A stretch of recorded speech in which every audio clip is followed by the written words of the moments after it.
4 premium cards, 4 big annual fees, and 1 big question. Which one's actually worth it? Each one promises airport lounges, statement credits, and next-level perks. But when you add it all up, does the math actually work out? We've compared the benefits, crunched the numbers, and looked at how real travelers use these cards every day. If you've ever wondered which one of these cards deserves a spot in your wallet or which one you should finally cancel, this episode is for you.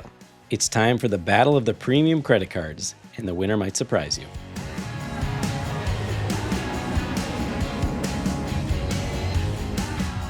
Hey, I'm Chris. Welcome to the Upgraded Points Podcast. And I'm Katie, and today we have a battle of the 4 big premium cards.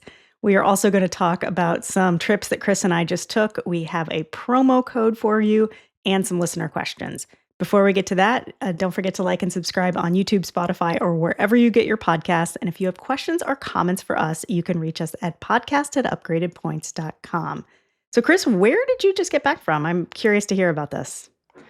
Yeah, so I just got back from Martha's Vineyard. I do an annual guys weekend there with my buddies from high school. And this year we decided to get the early ferry, but to make things easier, we decided to stay the night before somewhere close to the ferry.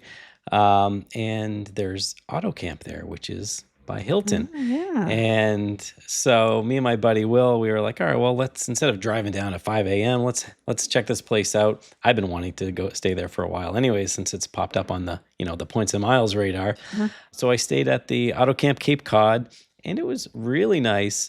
I booked a tent, but it was actually got upgraded to an Airstream. So the cheapest room was 70,000 points, which Hilton Honors points, which I thought was pretty expensive. The cash rate was around $270.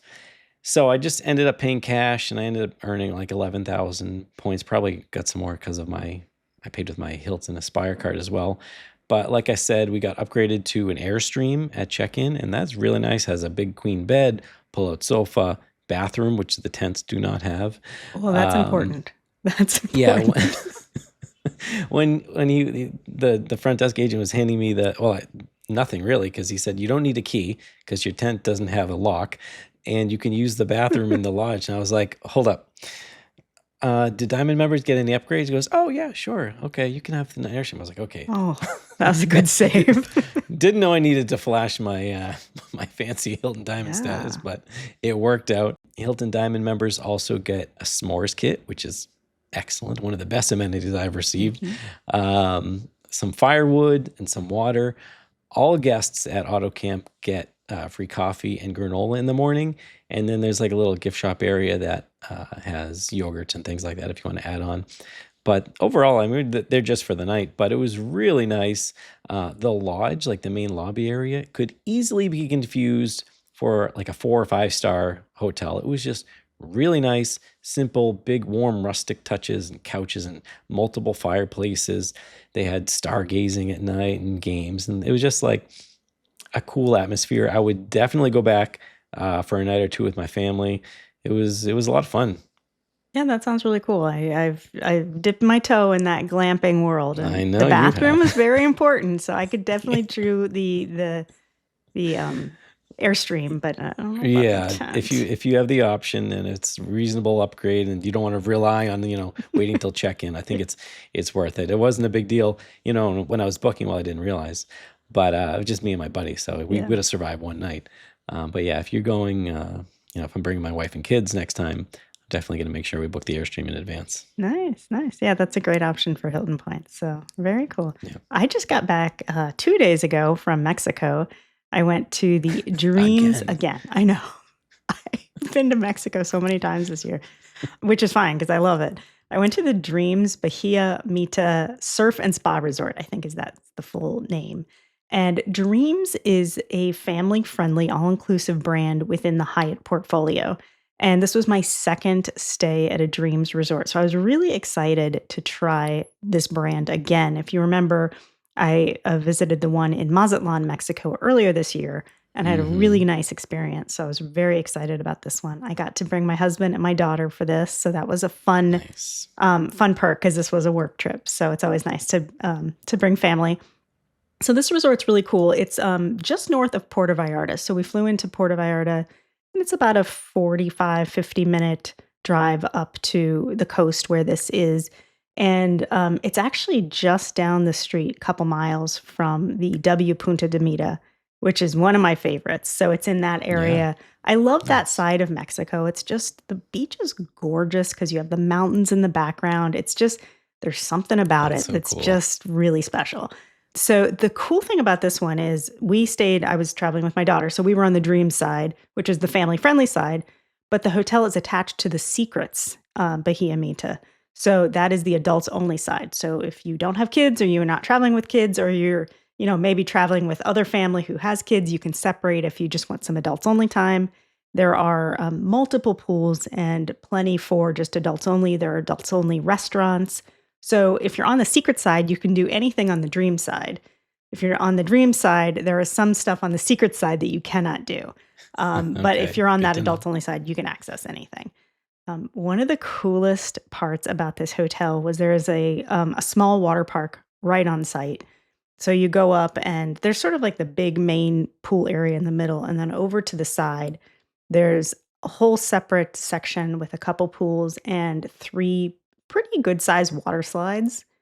And then there's a smaller area or separate area with sort of the big like pirate ship and some smaller water slides for little kids, toddler age. But we were running through this thing that looked like a car wash, and I was having a good Nice. time. So like it's fun even for, adults. But the water slides were great, really fun. You just, no line. It's really nice just to have that right there on property. They also had a zip line experience that is right on the property. The zip line is extra. The water park access is totally free for any guest, but the zip line you do have to pay extra for, but it is right on the property. And it involves it was two at the beginning, like just traditional zip line rides. And then you go through this whole section of kind of like a ropes course. So you're all, hooked in, everything's fine, you're safe, you're not going to fall. But, going over some of these rickety things and bridges, and it was really fun. We had a great time. It was probably one of the highlights of the trip for all of us. My daughter loved it. She was really scared the first time she went, the very first zip line, but then she got into it and she was running out ahead of us. There was one that was absolutely nuts. You're on a bike that they have, obviously it's hooked in, but it doesn't feel like it's going to stay on the And you're little driving cord. And on the wire? yeah. Oh my God. I think I've seen that. I like in my head, I'm like, I know that it's not going to tip, Dude. but it felt like it was going to tip and it was crazy. So that was really cool. I really enjoyed that. It's nice to just have that right there on the property. There was a kids club that's included that we didn't use, but it is there. An amazing spa. I love a good spa. And the whole resort was gorgeous, but the spa was really cool. There was a big sort of, I'll have to put video of this up on on the episode on YouTube. It kind of looked like a giant bowl looking down from the top. And at night, they projected images and there was like water coming down. It was just gorgeous. But underneath that is the spa. So when you're sitting in the spa in the hydrotherapy section or before, after your massage, you're looking out and you're seeing the water drip down from this big bowl. And it's such an amazing atmosphere. It's one of the coolest, most well-designed spas I think I've ever experienced, and one of the better hydrotherapy circuits that I've done. So that's really nice just to kind of leave, the kids and everything out in the resort and go, Wow. Yeah. get a Sounds treatment awesome. or something. It was really nice. It is a Hyatt, so it can be booked completely on points with no resort fee or anything. It is an award category C, which I think is completely reasonable. I have been to a couple of the Zivas that were higher level, and I think the Dreams brand is much nicer than the Zivas overall. At least the ones I've been to. I've not been to all Okay. of them. I've been to 2 Zivas and 2 Dreams. So you can So how book much do these this. cost? For Yeah. 2 people, it is 21,000 points per night off peak, 25 standard, and 29 peak. That is for 2 That's people. awesome. If you have if you're adding a third or a fourth person in the room, it's just half that price again. So 10.5K for off peak and up to 14.5K for peak. So really reasonable, Mhm. especially when you're like that covers your food. Yeah. All your I drinks. paid more for that at the airport. Yeah. So I think, especially at that category C, where the price and points is still pretty reasonable, I think it's a great deal. So I really enjoyed my stay. As a family of 4, would it be advantageous to just book 2 rooms if it's going to be the same price? Probably. Yeah. Because, I mean, you're paying... Yeah. Absolutely. Instead of squeezing. And then you get the extra space. If they can connect you. You would risk not being close to each other. They do have adjoining rooms, but there is, I think, probably some risk that you can't, you wouldn't be next to. But if you're booking early enough, you might be able to secure. Interesting. Yeah. But cool. Yeah, I really enjoyed it. It was great. So I'll have a review up on the site soon for that. So for anyone who wants more details.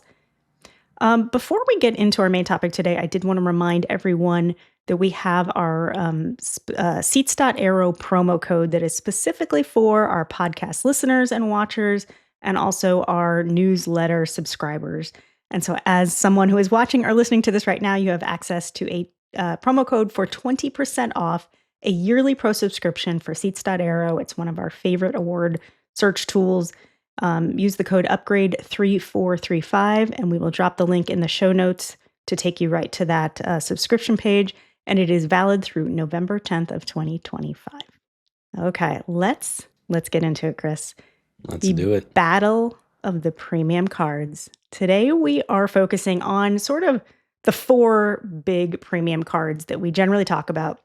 And that is the Chase Sapphire Reserve, the Amex Platinum, the Capital One Venture X, and the Citi Strata Elite card. And while some of these annual fees are wildly different, these are kind of what we talk about when we talk about those premium cards. So we're going to break them all down and go through sort of the points earning and the benefits to see what card is the best, what's overrated, what's underrated, and what might be best for you. So Chris, let's kick it off with some of the basics. So 2 of these 4 cards, the Chase Sapphire Preferred and the Amex Platinum card, these just went under big refreshes. So there's some new benefits that we'll go over. The Citi Strata Elite is a brand new credit card. So this is new to the game. So we haven't really done a head-to-head yet. And then the Venture X, which is still a solid card. It hasn't had any updates too recently. But we're going to run down all of these benefits. But first, let's take a look at the transfer partners. Many of these are going to have overlapping transfer partners. So what we're going to focus on right now is the unique transfer partners. What may put one card above the other, just looking at transfer partners in this section. So I'm going to start with the Amex Platinum card, okay? This has an $895 fee. This is the most expensive of the bunch. The unique transfer partners that this card has is ANA, Delta, and Hilton. Those are 3 great programs, but if it doesn't make sense for you, this may not be the best fit, at least in this section. Moving down the list, the Chase Sapphire Reserve coming in at $795. This one has Hyatt, Southwest, and United. We love Hyatt over here, so this one's already getting a little bit of edge. I'm not going to give my pick away just yet. Moving on to Citi Strata Elite, a somewhat reasonable $595 annual fee. Unique transfer partners include American Airlines, preferred hotels at a 1-to-4 ratio, which is the best out there, and leading hotels of the world at a 5-to-1 ratio. So those are 3 very unique partners. American compared to Hyatt, those are a couple, you could make a really good argument there. Yeah, absolutely. And then finally, the Capital One Venture X card coming in at a bargain $395 in comparison. The unique transfer partner on that list is going to be the recently added Japan Airlines. That comes in at a 2 to 1.5 transfer ratio. All of these cards will transfer to Air France. So you can do KLM Flying Blue program, which we love around here. As well as each one of those will have at least one Avios transfer partner, meaning you can just transfer one, and then once you're in the Avios system, transfer to any other airline and book with Avios. So that is the quick rundown. Katie, you want to give me some knee-jerk reactions? This one's tough because historically I've transferred most of my points from American Express. Yeah, me too. But that might be because that's the program I have the most points in. So when you get one of these partners, like Air France, I usually transfer from Amex because that's just how I have my bulk of my points there, and those are kind of the easiest to use. But like, it's hard to ignore Hyatt with Chase. I mean, that's a super valuable partner. I just talked about that Dreams. You can earn all of those points with Chase cards, transfer them to Hyatt, and book that all-inclusive luxury hotel with just points. So that's huge. I have to say, Citi Elite is not going to be my pick for this category, but I'm really intrigued by Citi recently with the addition of American Airlines, the leading hotels of the world, which we talked about last week, a couple weeks ago. I don't remember, pretty recently. Like, there's some really interesting opportunities there, and that's a really good ratio for preferred hotels, the best one out there. So I'm intrigued by Citi. I think I would have to go Chase just because it still has Hyatt. But Yeah. but they're close. They're really close. What about you? Yeah, it's a tough one. Just for this very focused discussion about transfer partners, Amex doesn't do it for me because Hilton, I rarely transfer my points to Hilton. Same with Delta. ANA has some unique options there, but I have never used it. So it's really going to come down to, in my opinion, if you're going to use your points for flying or for staying at hotels. So if it's hotels, it's a no-brainer. Chase Sapphire Reserve, you're going to get that Hyatt transfer and you can book some incredible properties. But being able to transfer to American Airlines, I love American Airlines miles. That's how I booked my family's flights to Japan in business class for $60,000. It's such a good value. I don't want to do this too early. I'm almost going to give it a tie, but I'm not going to do that in the very first one. But I'll lean towards the Chase Sapphire Reserve right now because I love my Hyatt points as well. Yeah, and I transfer a lot to Air Canada, and that's one of the programs you can transfer to Air Canada, and I find that one really valuable. So I'm going to stick with Sapphire Reserve for that. Okay, let's talk about earning points because that's really important. You need points to make use of those transfer partners. So let's go down our list. The Amex Platinum earns 5 points per dollar on all flights booked directly or through Amex Travel and prepaid hotels booked through Amex Travel. And that's it. Nothing else. Nope, not that everyday card that we talked about in the previous episode. Yeah. Moving on, the Chase Sapphire Reserve looks a little better. 8 points per dollar on Chase Travel. Anything booked through Chase Travel. 5 points per dollar on Lyft. 4 points per dollar on all hotels and airlines, and that's including anything you book direct, so that's a really handy category, and then 3 points per dollar on dining. The Citi Strata Elite has a whopping 12 points per dollar on hotels, car rentals, and attractions booked through Citi Travel, which is the best of any of the cards for hotels and things booked through Citi or booked through their own travel portal. 6 points per dollar booked flights through Citi Travel. 6 points per dollar on dining on Citi Nights, which is just silly. Like, come on, it's silly. You're going to earn 6 points per dollar on dining Friday and Saturdays from 6 p.m. to 6 a.m. Eastern. 3 points per dollar. We never did our homework on time zones. What time is or Sunday in Tokyo? The answer is I don't care. I'm not going to do that. But it does earn 3 points per dollar on dining and 1.5 points per dollar on everything else. And then rounding it out, the Capital One Venture X earns 10 points per dollar on hotels and cars through Capital One Travel, 5 points per dollar on flights and vacation rentals through Capital One Travel, and then 2 points per dollar on everything else. Chris, what are your thoughts on this category? Just points earning alone. Just this category, I'm loving the Venture X because, I mean, I'm not buying tons of business class flights every year that I'm going to be, ranking up tons of miles with my Amex Platinum card.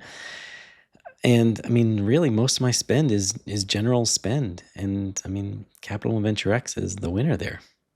Yeah, for this one, I'm torn between the Sapphire Reserve and the Venture X. I do like the 4 points per dollar on hotels and flights because even though I use a lot of points, I still do spend a lot on travel. It is my biggest expense, but it includes things that we don't earn extra points on anymore on that card, like cruises and trains and parking and all of that spend I always used to put on my Sapphire Reserve and earn 3 points per dollar, and now I don't. So I think like you, if I had to pick just one, I would have to go with the Venture X for that 2 points per dollar on everything. As much as I like the 4X on hotels and flights through Chase, I think the Venture X, it's simple and we talked about how simple that was in the previous yeah, episode. yeah. And it's the cheapest of this list. So it is. Also absolutely. helps. Yeah, absolutely. But that was only just focusing on that. So we'll try not to jump ahead. All right, let's move on to the next section, which is airport lounges. And all of these cards have Priority Pass as part of the annual fee. Now, the Amex Platinum comes with the Global Lounge Collection. Now, with Priority Pass, that comes out to 1,550 airport lounges. That is the most of the group. And that includes 15 Centurion lounges in the US and 15 abroad. It also includes escape lounges and 10 visits to Delta Sky Clubs. That is the most of anything we're going to hit on our list. Huge. So just keep that in mind. Yeah. The next is going to be the Sapphire Reserve. And the highlight here is the Sapphire Lounges. Now, there is a far smaller footprint compared to the Centurion lounges. There are only 8.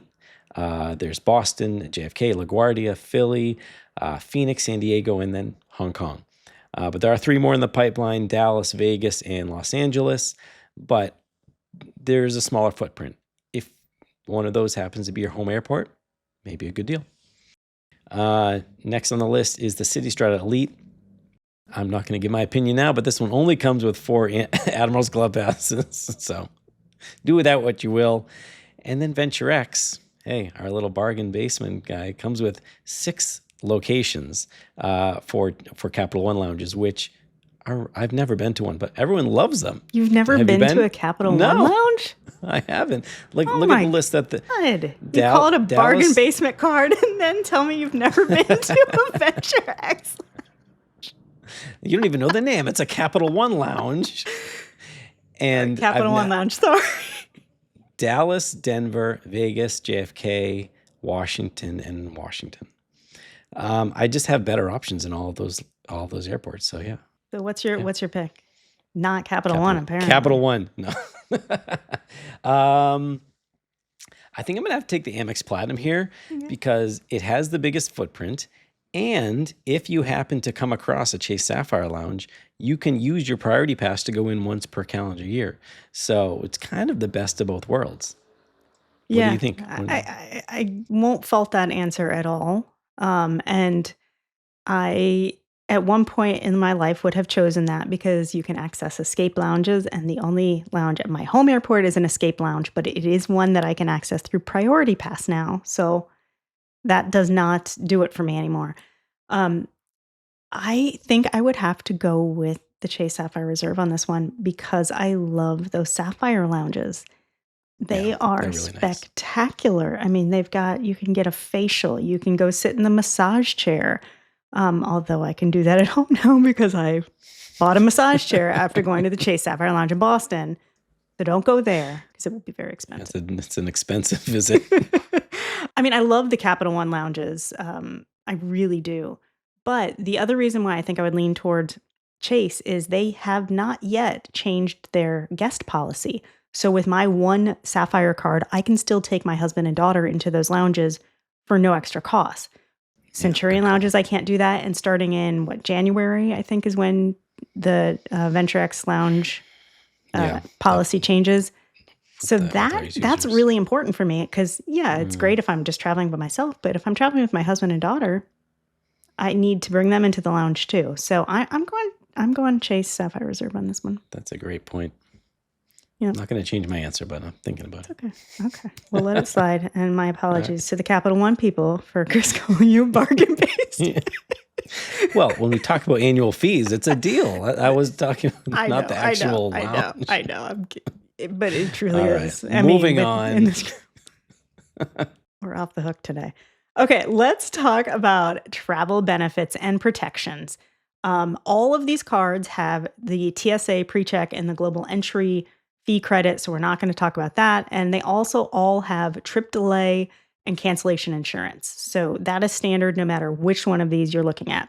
for the Amex Platinum, there's a long list of travel benefits. We've got the $600 hotel credit that you can use for fine hotels and resorts, split into two credits per year. You've got the Clear credit. You have an airline fee credit of up to $200 per year. You have up to $200 a year in Uber Cash, a complimentary Uber One membership.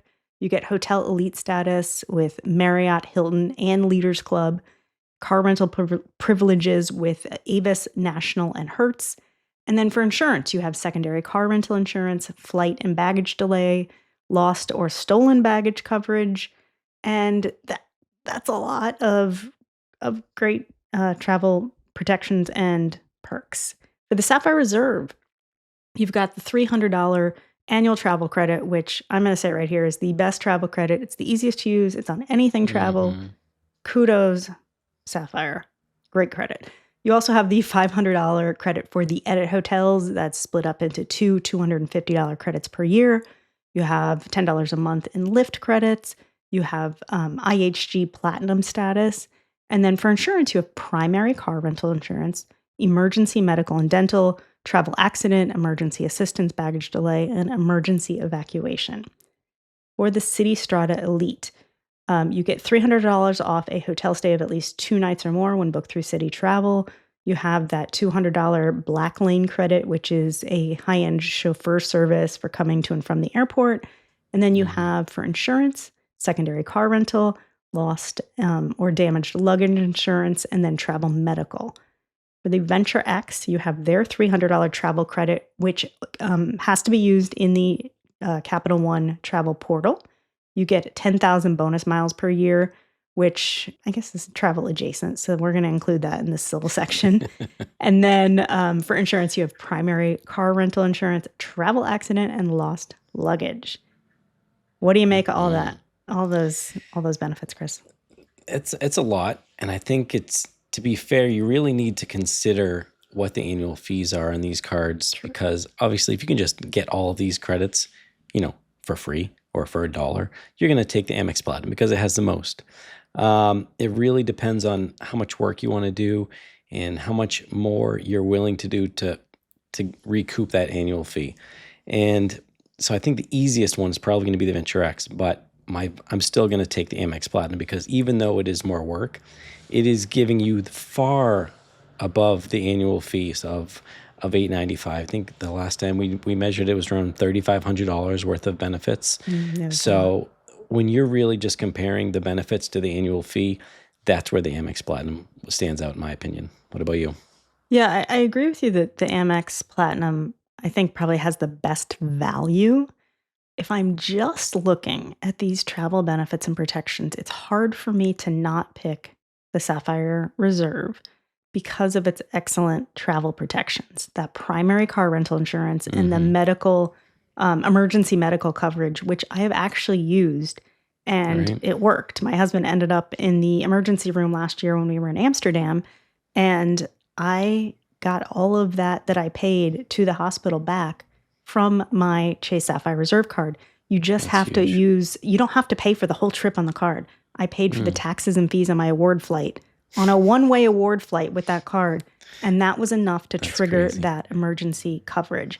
So it's hard for me to put that away. And the Platinum has nice coverage, but it doesn't have that emergency medical coverage, which I have found very beneficial. And also, that $300 travel credit, you can't beat that.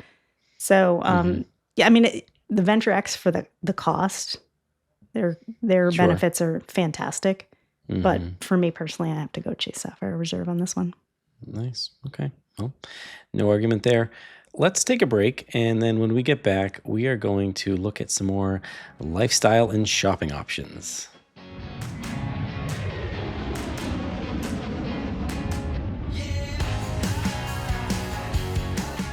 Welcome back. We are going to continue our discussion of the 4 big premium cards, the Amex Platinum, Chase Sapphire Reserve, Capital One Venture X, and Citi Strata Elite.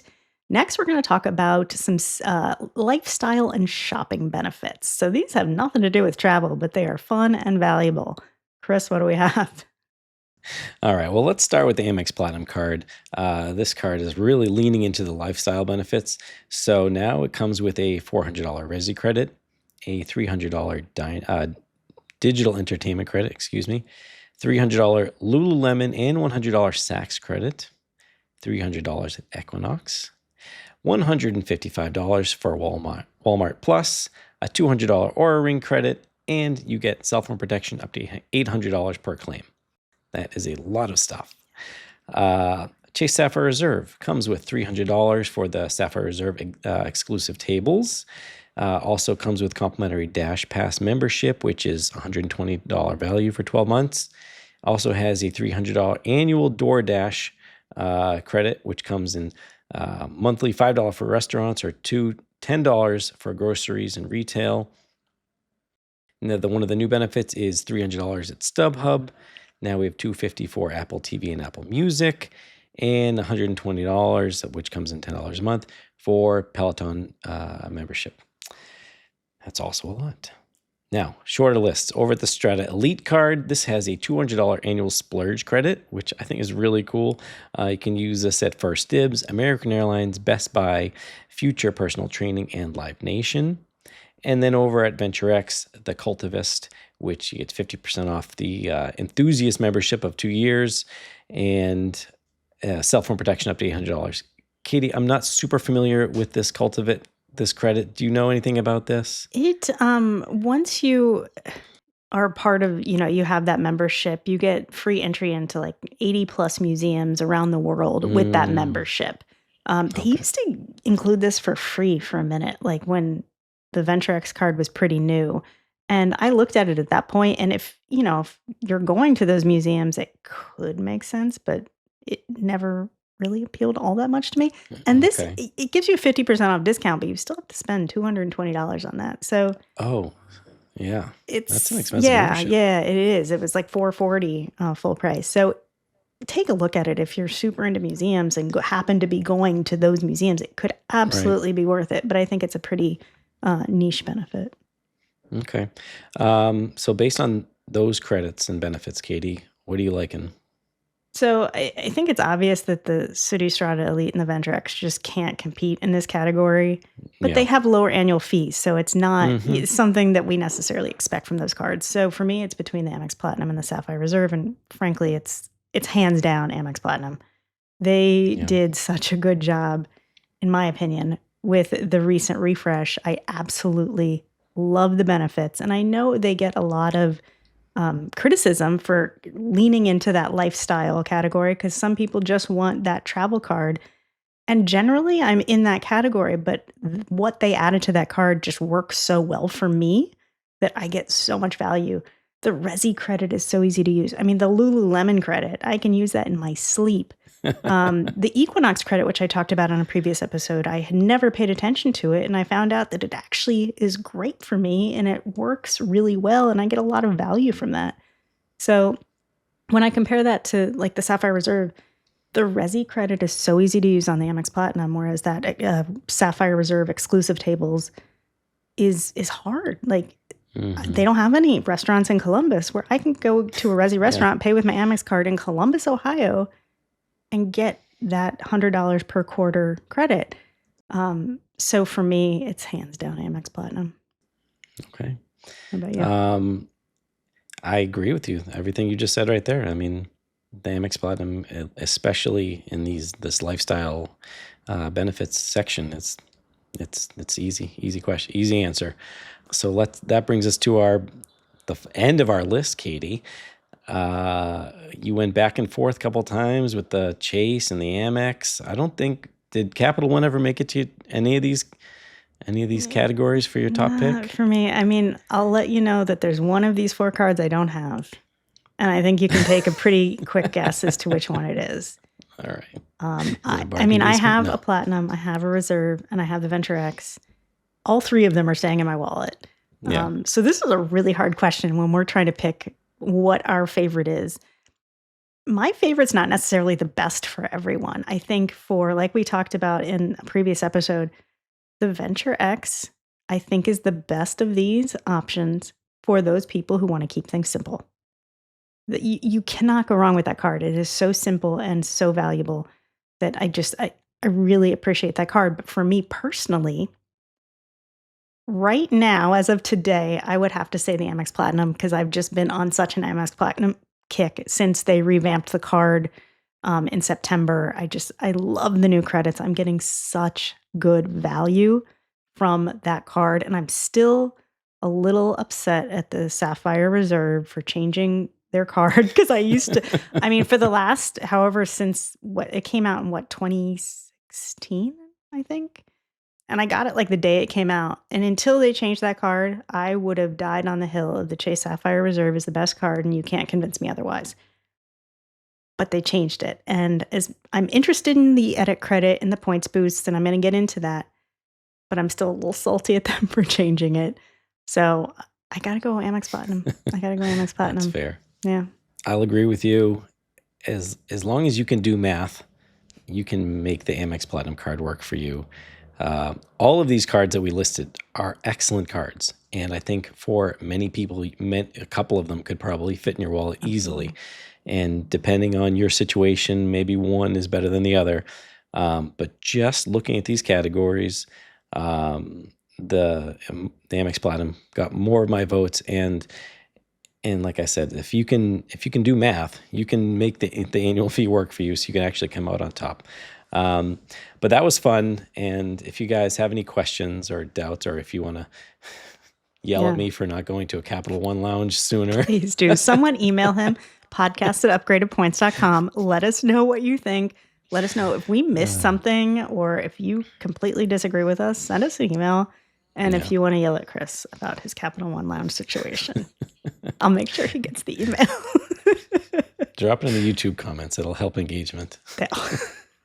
Shameless plug. I love it. I love it. All right. Well, speaking of YouTube, we actually have a question from YouTube. So let's jump into our question and answer segment here. This one is actually for you, Katie, because on the previous episode, you mentioned using your Equinox credit. And so he asks, did you pay for the whole year of Equinox at once, or did you get the whole credit back? So great tell us question. about that process. Yeah, great question. And I'm glad I can clarify this because we did mention this on a previous episode. Yes, I paid for an entire year of the Equinox Plus app. And it does not include going to the gyms, which is fine with me.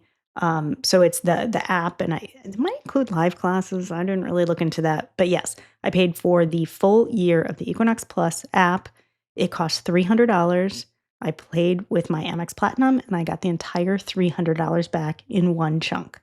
And it did change last year, maybe. At some point, it did used to be a monthly credit, and I had ignored it for the longest time, and I finally relooked at it. And so, yes, I can confirm it is an annual credit. You can pay for the entire year of that Equinox Plus app in one go and get the whole thing back. So, great question. Okay, we have another question from our email, and this is from Aya, and I hope I'm not mispronouncing your name there. Apologize if I am. And Aya says, I'm super new in the points and miles world. I'm a little confused on the rules for JAL, Japan Airlines. I'm seeing everywhere that, number one, your account has to be 7 days old to earn the points to book flights. And number two, that your points have to have been in your account for 60 days until you can use them. If I transfer my Capital One Venture X miles to Japan Airlines, does that rule still apply? I'm hoping to book in the next few days rather than in a few months. So, Chris, how does that one work? So what you said is correct. First of all, your account does need to be open for 7 days. It's a bit of a waiting period before you can transfer points in. And that is actually pretty common across many award programs. The other thing is the 60 days. Now, yes, that is true. You need to have an account in good standing, open with JAL for 60 days before you can start booking award flights. However, Bilt and Capital One have exclusive relationships with JAL that allows you to use those points immediately, assuming that 7-day period has already passed. So once you transfer those points from either Capital One or Bilt into Japan Airlines, you only have to wait 7 days, and then you can book your award flights. So don't stress about those 2 months. Once you transfer those points in, you should be able to use them in a week. But yeah, what you're reading online is correct, but you do have some special privileges by transferring from Capital One. Nice. Those are great questions. And if you have questions for us that you would like to get answered on a future episode, you can email us at podcast@upgradedpoints.com. And I think that's going to do it for us. This was a fun one, Chris. I enjoyed this one. That was good. Awesome. Well, don't forget to like and subscribe on YouTube, Spotify, or wherever you get your podcasts. And again, if you have questions for us, podcast@upgradedpoints.com. And we will see you next week.